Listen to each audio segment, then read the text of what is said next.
Hey everybody.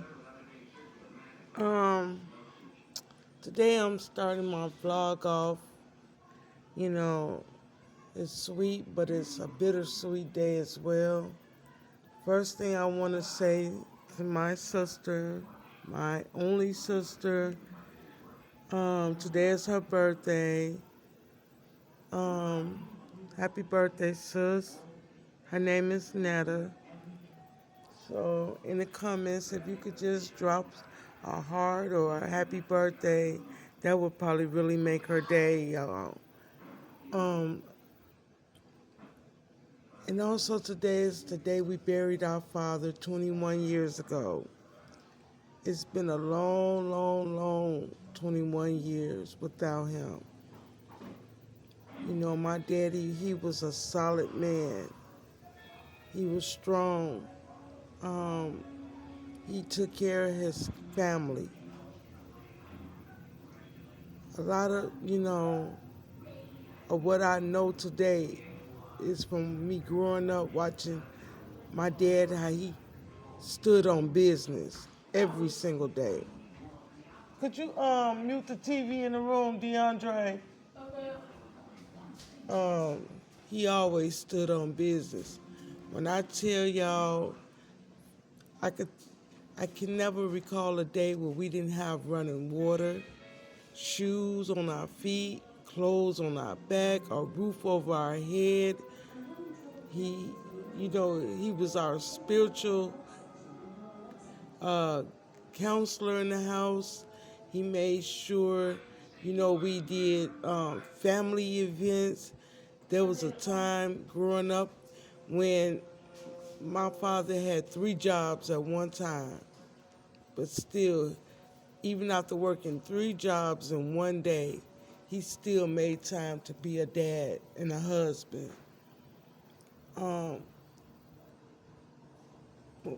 well, I could still recall when I first realized my dad was sick.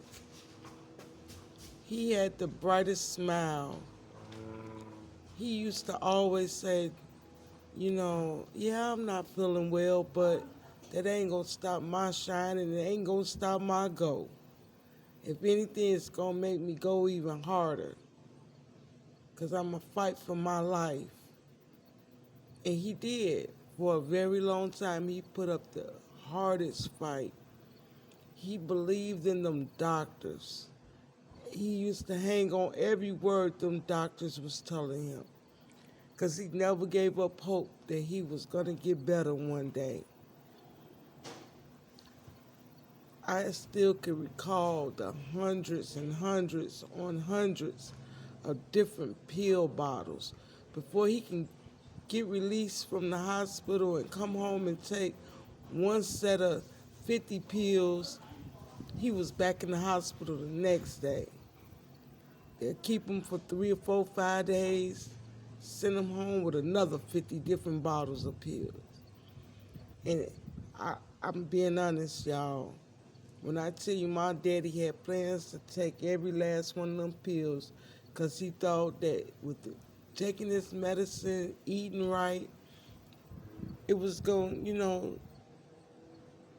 change him for, his health conditions for the better. So he just hung on every word.